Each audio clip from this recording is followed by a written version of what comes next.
네, 오늘의 말씀의 주제는 식사 한 끼 합시다라는 주제로 누가복음 7장 34절 한 절 말씀을 같이 우리가 강론하며 듣기를 원합니다. 이름을 대면 알 수 있는 유명한 목사님의 목회 초기에 있었던 이야기입니다. 매우 환경적으로 열악한 볼모지 같은 곳에서 건물 2층을 빌려서 개척교회를 시작했던 겁니다. 그런데 그 건물 아래층 1층에는 공교롭게도 무당집이 있었습니다. 하루는 목사님이 우연히 아래층에서 굿을 하기에 구경을 가신 겁니다. 저라도 구경 갈 수도 있습니다. 궁금하잖아요. 한참 대나무 통을 흔들며 굿을 하던 무당이 흔들던 대나무 통을 멈추며 말했습니다. 혹시 여기 교회 다니는 사람 있어? 라고 묻는 겁니다.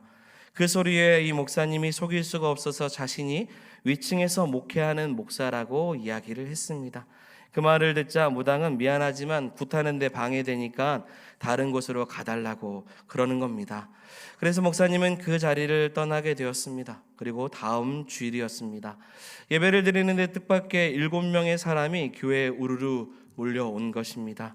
예배 후에 어떻게 오셨는가 라고 물었더니 무당이 재앙을 피하려면 교회를 가라고 해서 왔다고 하는 겁니다. 놀랐죠. 목사님은 무당이 사람들을 전도해서 교회까지 보내두니 사실 비록 무당이지만 귀하다고 생각이 들었습니다. 어느 날 다시 골목에서 무당과 목사님이 만났습니다. 그래서 목사님이 고마운 마음에 자신의 교회에 새 신자까지 보내주셔서 감사하다고 인사를 합니다. 그랬더니 무당이 이렇게 답을 했습니다. 천만에요. 같은 업에 종사하는 사람들끼리 서로 돕고 사는 거지요 라고 하는 겁니다. 그러면서 나중에 혹시 힘들어하는 성도가 있으면 밑에 층으로 좀 보내달라고 이야기를 했다라는 거예요. 제 얘기 아니죠. 유명한 목사님의 본인이 초창기 이야기입니다.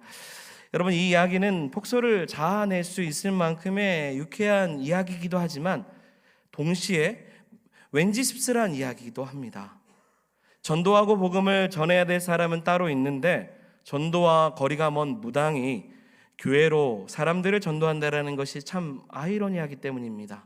그리고 슬픈 것은 무당이 기독교를 자신과 같은 업종으로 보았다라는 것이기도 합니다. 그러니 힘든 성도가 있으면 자신에게 보내달라고 하는 말이 참 엉뚱한 이야기라고 할 수 있죠. 여러분, 요한복음 3장 16절 말씀 잘 아시죠? 예수님께서 이 세상에 오신 분명한 목적이 나와 있는데 그것은 바로 우리들로 하여금 멸망이 아니라 무엇을 얻게 하시는 거죠? 영생을 얻게 하신다라고. 그래서 예수님께서 이 땅에 오셨습니다. 우리를 구원하시기 위해 우리 예수님이 오신 줄 믿습니다. 그리고 또한 예수님께서는 요단강에서 세례 요한에게 세례를 받으신 후에 처음에 선언하셨던 그 첫 마디가 무엇이냐면 때가 차고 하나님의 나라가 가까이 왔으니 회개하고 복음을 믿으라 라는 말씀이었습니다. 곧 구원받고 뭐예요? 전도하라는 이야기죠. 그 후에 예수님은 날마다 새벽 미명에 일어나서 기도하신 후에 이 마을 저 마을 다니시면서 복음을 전하셨습니다. 마가복음 1장 38절에 보면 예수님께서는 당신이 세상에 오신 목적이 바로 전도하기 위해 오셨다라고도 분명하게 말씀을 하십니다. 그뿐입니까? 예수님은 제자들과 늘 함께 다니시면서 그들에게 이 전도 훈련을 시키시고 제자들을 전도 현장으로 내보내시기도 하셨습니다. 그리고 승천하시기 직전에도 제자들에게 전도하기를 당부하시면서 떠나셨습니다. 마태복음 28장 19절 이하의 내용이죠. 너희는 가서 모든 민족에게 세례를 주고 그 영혼을 구원하라. 좀 요약한 겁니다. 그리고 나서 마가복음 16장 15절에서도 보면 이 말씀을 같이 읽어보겠습니다. 너희는 온 천하에 다니며 만민에게. 아멘. 여러분, 예수님은 끊임없이 죄인된 인간에게 구원을 전하시고자 하셨습니다. 그래서 구원받은 제자들에게도 복음을 전파하라고 했고요. 2000년의 시간이 지난 오늘날 저와 여러분들에게도 이 복음을 전파하는 전도자의 삶을 요구하고 계십니다. 다음 주에 우리는 새 생명 축제를 합니다.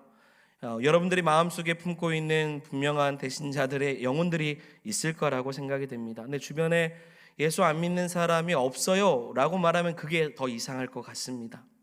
분명히 있습니다. 우리의 마음에 품고 있는 이들, 그들을 향한 이 전도자의 삶을 주님께서 우리에게 요구하고 계신다라는 거죠. 그리고 본인도, 예수님도 먼저 전도해야 될 대상을 향해서 주님이 스스로 나아가시기도 하셨습니다. 말로만 전하신 것이 아니라 그들의 삶의 자리, 그 현장에 들어가셔서 함께 어울리시는 은혜를 보여주셨다라는 거예요. 자, 오늘 본문이 그 내용입니다. 이로 인해서 생긴 예수님에 대한 에피소드, 이야기예요. 자, 말씀 속으로 한번 들어가 보죠. 누가복음 7장 34절 말씀 읽어보겠습니다. 인자는 와서 먹고 마시매 너희 말이 보라, 먹기를 탐하고 포도주를 즐기는 사람이요 세리와 죄인의 친구로 하니 지혜는 여기까지 하겠습니다. 여러분, 예수님을 어떻게 소개하고 있습니까? 예수님을 어떻게 소개하고 있죠? 예수님이 별명이에요. 이게 뭐냐면 먹기를 탐하는 자, 포도주를 즐기는 자, 세리와 죄인들의 친구라라고 이야기하는 겁니다. 여러분, 이것이 당시 세상이 보는 예수님의 모습입니다. 예수님의 별명이에요. 자, 우리가 익히 알고 있는 예수님의 모습과는 너무 상반된 별명이죠. 그런데 이런 별명이 괜히 나온 것이 결코 아닙니다. 예수님을 공격하는 세상 사람들이 예수님을 이렇게 보고 있는 거예요. 그런데 이런 별명을 가진 이유가 있겠죠. 이유는 간단합니다. 여러분, 예수님은 구원이 필요한 사람에게 먼저 찾아가 만나 주셨기 때문이에요. 그들과 식사를 하셨어요. 그들과 교제를 하셨습니다. 그리고 그들의 친구가 되어주셨어요. 우리의 친구가 되어주셨죠. 구원이 필요한 이들에게 누구든지, 그 누구가 되든지, 어떤 신분을 가지고 있든지 인자 되신 예수님은 그들의 삶의 자리에 찾아가 주셔서 그들에게 필요한 존재가 되어주셨다는 겁니다. 비록 누군가는 그런 예수님의 모습을 보면서 비난하겠죠. 그는 식사를 탐하는 자다. 그는 세리와 같이 죄인과 같은 이들과 어울리는 자다. 조롱하는 별명으로 그렇게 불려질 수 있지만 여러분, 예수님은 반드시 예수님이 필요한 사람에게 먼저 찾아와 주십니다. 우리가 먼저 만난 거예요. 우리가 예수님 필요한 줄 아시고 우리의 인생에 찾아와 주셔서 그리스도 안에 거하는 귀한 복을 받은 것입니다. 이런 복을 우리에게 주셨고 예수님은 먼저 찾아와 주신 거예요.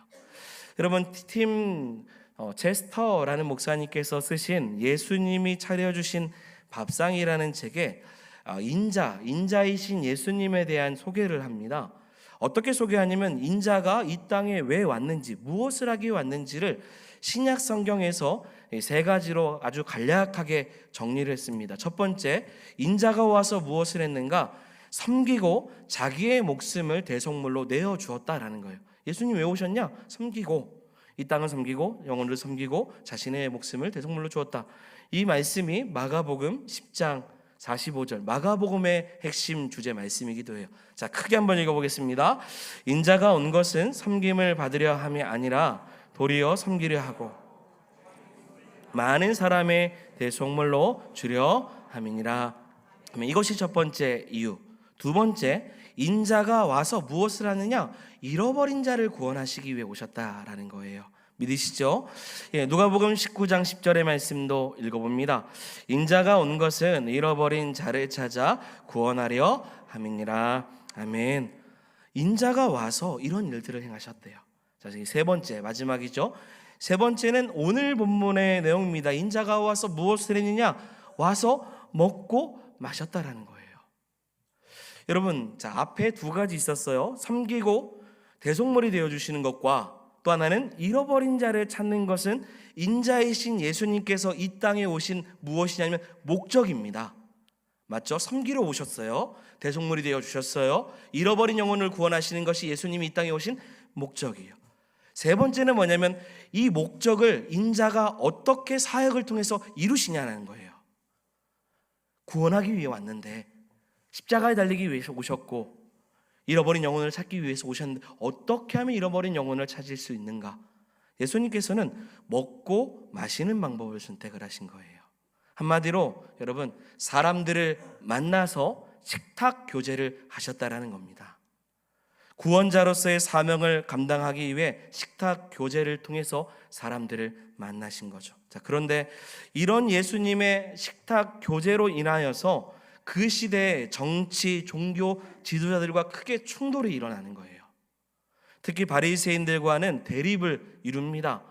예수님의 반대파들이요, 가장 예수님을 미워했던, 조롱했던 이야기가 뭐냐면 예수님의 식탁 교제예요. 그러한 반대에도 불구하고 예수님은 사람들과 식사를 통해서 교제를 끊임없이 고집하셨어요. 예수님 고집도 만만치 않습니다. 그렇다면 우리는 자연스럽게 생각해보고 질문할 수 있어요.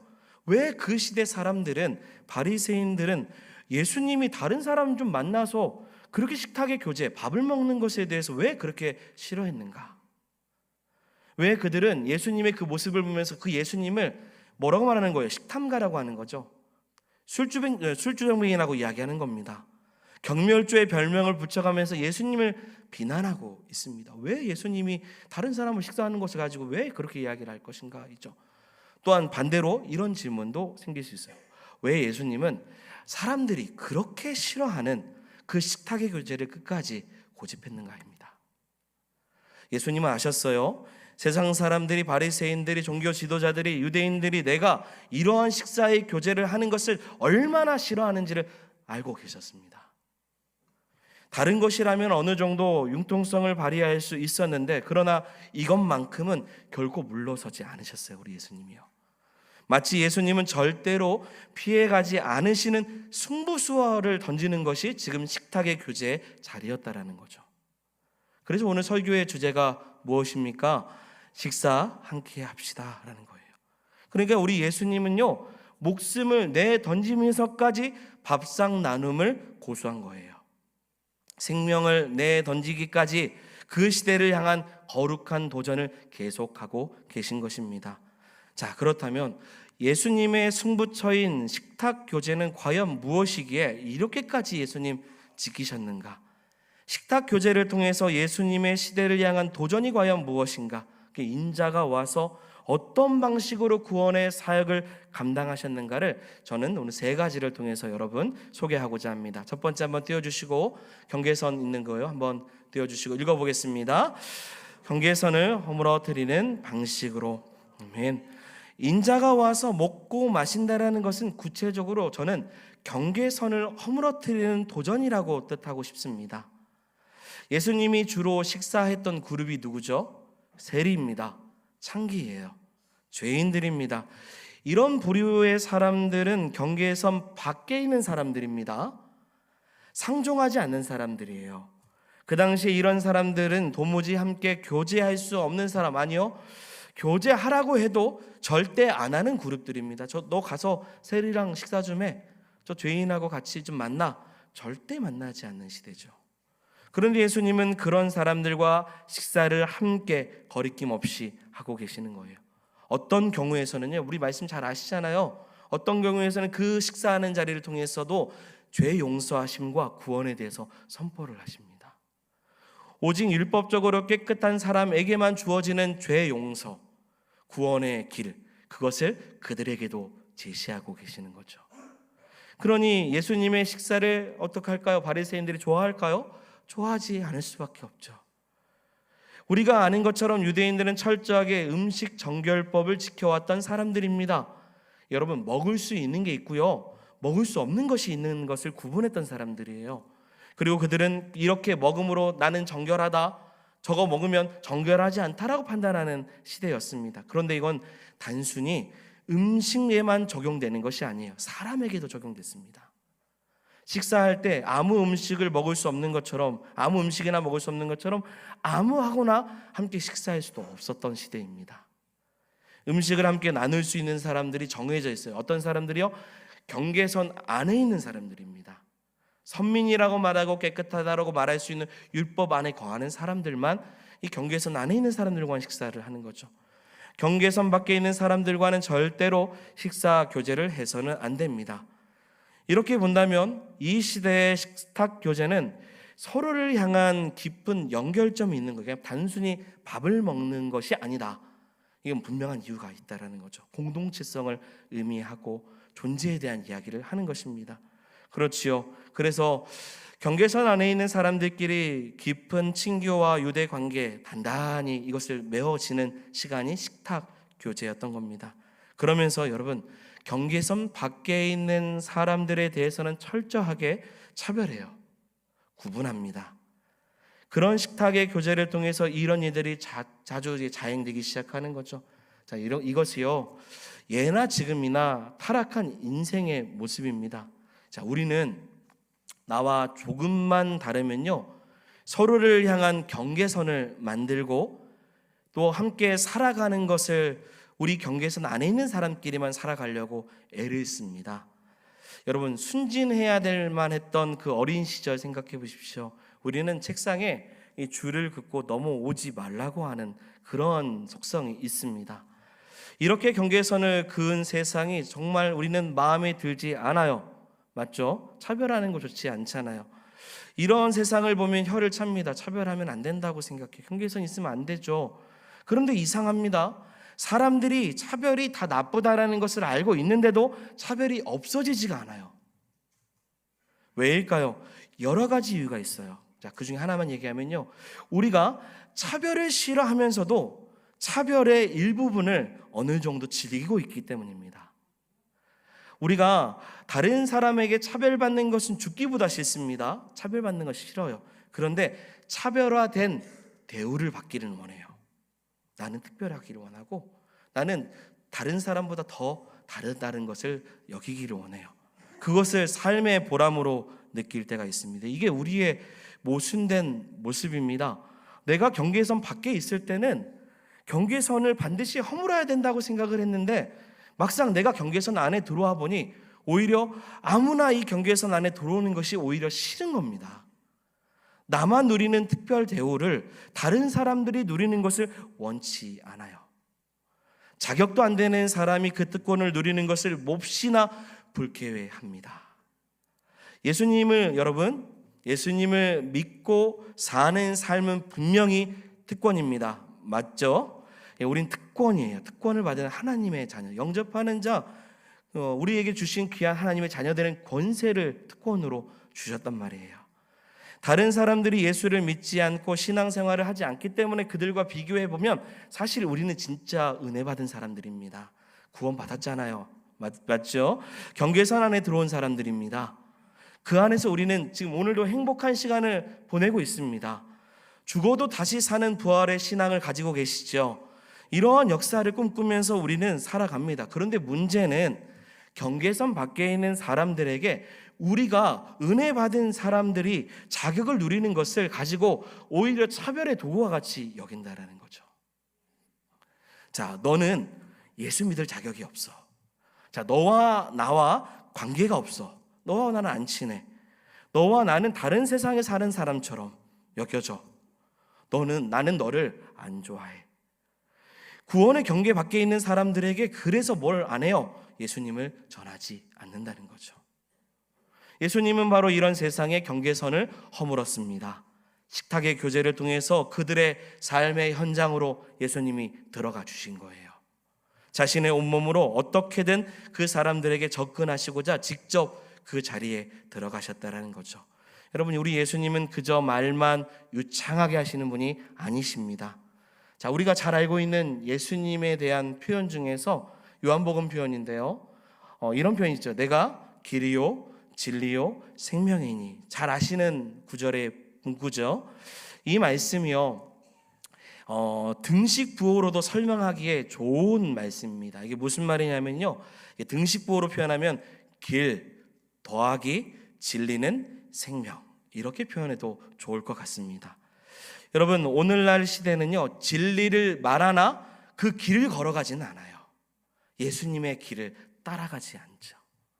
화려한 말솜씨로 떠들어댈 수는 있으나 그 진리를 지키는 삶, 곧 그 길을 걸어가진 않아요. 전도해야 된다, 선교해야 된다, 진리를 선포해야 된다고 하지만 실제적으로 전도를 안 하고 선교를 안 해요. 우리는 우리 경계선에서 넘어가지 않을 때가 너무 많습니다. 예수님은 넘어가셨어요. 그리고 와서 뭐라고 하셨어요? 그들에게 경계선 넘어가서 뭐라고 하신 겁니까? 식사 함께 합시다 라고 하신 거예요. 전도합니다. 당신 하나님의 사랑이 필요해. 이거 말고요. 예수님은요, 뭐 하신 거예요? 식사하셨어요. 식사 함께 합시다. 교제를 요청하셨어요. 지난주 칼갈이 봉사를 했습니다. 여러분, 낯선 사람에게 구제와 선행을 베푸는 일은 쉽지 않아요. 굉장히 어려운 일입니다. 초대교회에서 가장 잘한 일이 있다면 그거는 구제였어요. 이 과부와 고아와 세상에 있는 사람들에게 값없이 주신 하나님의 사랑을 교회가 사랑으로 전했기 때문입니다. 받은 구원이 너무 컸어요. 그것이 구원을 받은 하나님의 자녀들의 모습입니다. 근데 오늘날 우리 한국교회나 또 교회들은 구제를 잘 못해요. 선행을 잘 못합니다. 근데 생각해보면 제가 앞에 거 다 합쳐보면 전도도 못하고 구제도 못하고 선교도 못하고 다 못하는 것 같아요. 여러분, 전도 가서 당신은 죄인입니다 라고, 당신은 죄가 많아서 지금 예수 안 믿으면 지옥 갑니다, 이 말하는 거 쉽지 않습니다. 왜냐하면 배척받아요. 예수천국 불신지옥 너무 알고 있는 문구죠. 이렇게 외쳤던 시대가 있었지만 오늘날에 그렇게 전할 때 이 시대는 그것을 잘 받아주지 않습니다. 그래서 접근 방법을 다양하게 해요. 우리 교회는 칼갈이를 했어요. 그리고 지난주에 군고구마를 또 무료로 나눠주기도 했습니다. 커피 타줬습니다. 처음 만났던 사람, 지나가면 절대 서로 인사하지 않는 그런 사람들 만나서 먼저 인사하고 다음에 또 보자고 이야기도 합니다. 다른 사람들이 와서 보기에 송지동 교회가 지금 전도하는 거요, 아니면 사회봉사하는 거요, 이게 사투리네요, 사회봉사하는 거야 라고 할 수 있을 것 같아요. 누군가 보기에 왜 예수님을 전하지 않으세요? 라고도 할 수 있을 것 같습니다. 아니요, 전하고 있습니다. 삶으로요, 그리고 길로요. 경계선을 넘어서 그들에게 예수 그리스도를 믿는 그 행복이 얼마나 큰지를 믿는 이들이 먼저 가서 전하고 있는 것입니다. 그렇게 해서 이번 주에 전도되어 온 사람이 있습니까? 옆에 있어요? 없어요. 그런데도 예수님께서는 나아가셨어요. 우리는 무엇을 하느냐? 인자가 와서 먹고 마시고 죄인과 세리와 함께 구원에 필요한 이들에게 찾아가 주셔서 식탁에 교제를 한 것처럼 우리는 그럼에도 불구하고 끊임없이 하나님의 나라를 전하고 삶으로 전하고 구원의 때를 기다려야 될 줄 믿습니다. 여러분, 하나님 나라는 말로 임하는 것이 아닙니다. 하나님 나라의 원리를 따라 살아갈 때 거기서 하나님의 나라가 깃들기 시작하는 거예요. 거기서 하나님의 나라가 이루어지는 것입니다. 여러분, 예수님이 손대는 사람마다 새로운 생명이 얻어졌어요. 그 이유는 무엇이냐면 진리가 있었지만 그 진리에 앞서서 예수님께서 그 길을 걸어가셨기 때문이에요. 그 삶으로 예수님이 몸소 보여주셨기 때문입니다. 이것이 첫 번째이죠. 두 번째도 있을까요? 한번 띄워주실까요? 같이 한번 읽어보겠습니다. 세상의 아멘. 인자가 와서 먹고 마셨다라는 것은 앞에서는 제가 허물기에 대한 이야기를 했다면 또 한 가지 이 뒤집기로 설명해 보고 싶습니다. 예수님의 식탁 교제는 기존의 삶의 질서를 근본적으로 다 뒤집은 거예요. 그러니 이것이 갈등을 일으킬 수밖에 없습니다. 타락한 인생들이 만들어 놓은 옛 질서를 고수하려고 했던 사람들이 자신의 기득권을 놓치고 싶지 않았을 거예요. 대표 주자가 누구냐면 바리새인들입니다. 그들은 변화와 혁신을 싫어해요. 전통파 신앙을 가진 보수적인 사람들입니다. 기존의 신분 가치를 유지해야만이 기득권을 유지할 수 있어요. 이런 이들에게 예수님의 식탁 교제는요, 기존 질서를 흔들어 버리는 반역행위입니다. 그 당시에 만찬이 열리면요, 아무나 초대할 수 못해요. 아무나 초대 못 받습니다. 더욱이 초대를 받은 사람에게 사회적인 지위와 직분에 따라서 뭐가 주어지냐면 자리가 주어집니다. 여러분, 성경에 이런 말씀이 있죠. 제가 풀이해서 얘기한다면 너희가 잔치에 초대를 받거든 상석에 앉지 말고 말석에 앉으라고 하죠. 주인이 거기 앉아있는 말석에 앉아있는데 왜 거기 앉아있습니까?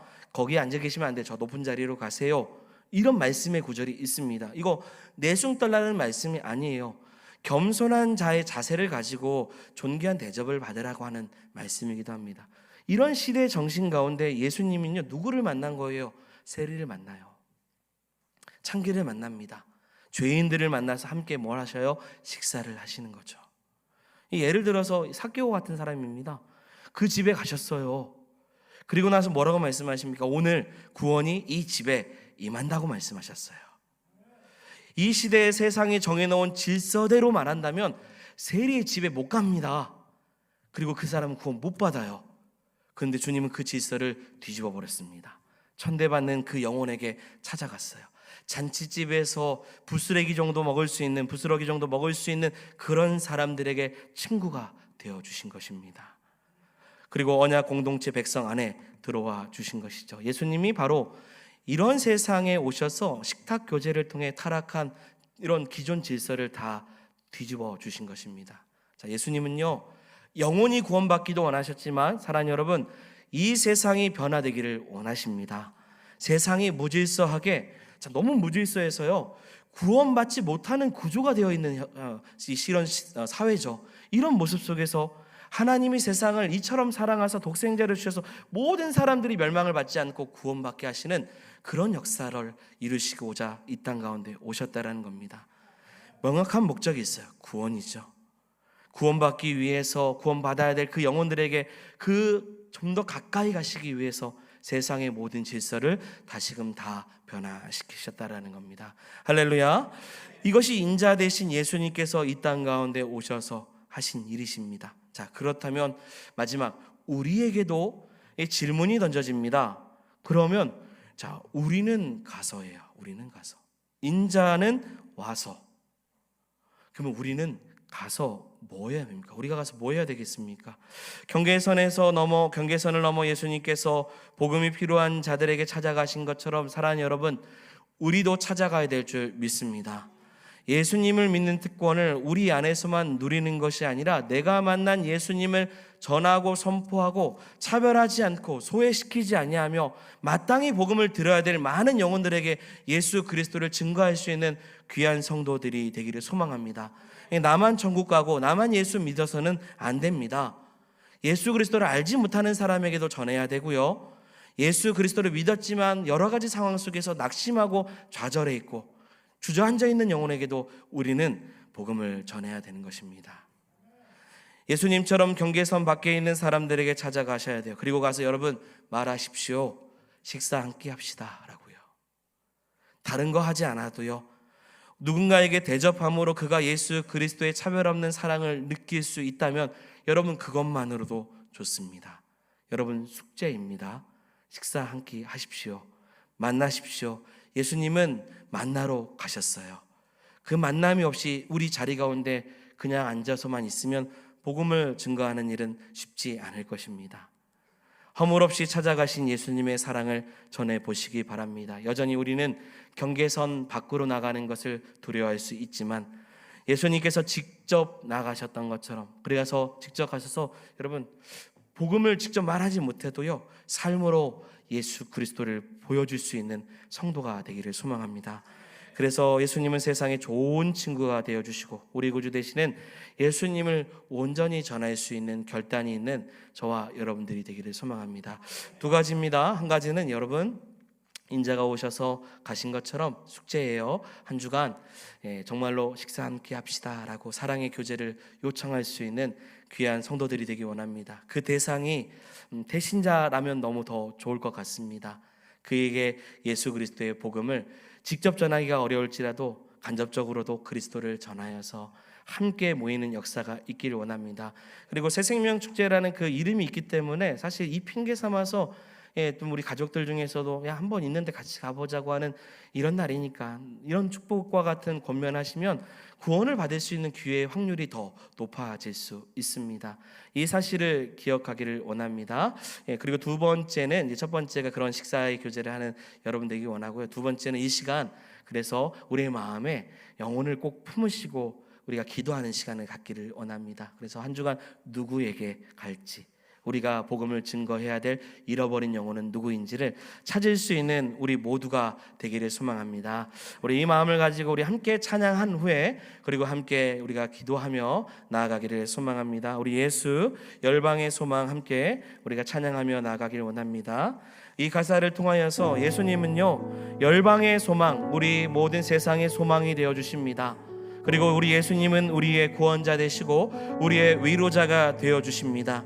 영원한 빛 되시는 예수 그리스도께서 우리를 위해서 죽으시고 다시 사신 그 생명을 보여주신 것처럼 길로, 진리로, 생명으로 우리에게 찾아와 주신 예수 그리스도를 우리가 기쁨으로 찬양하며 말씀 붙잡고 주 앞에 나아가는 모든 성도들이 되기를 소망합니다. 할렐루야. 우리가 기쁨으로 하나님 앞에 찬양하겠습니다.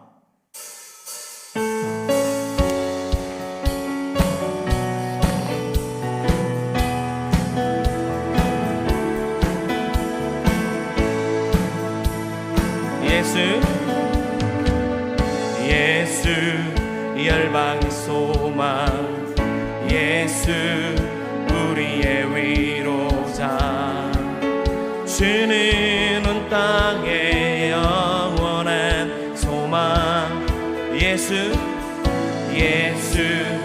어둠 속의 빛,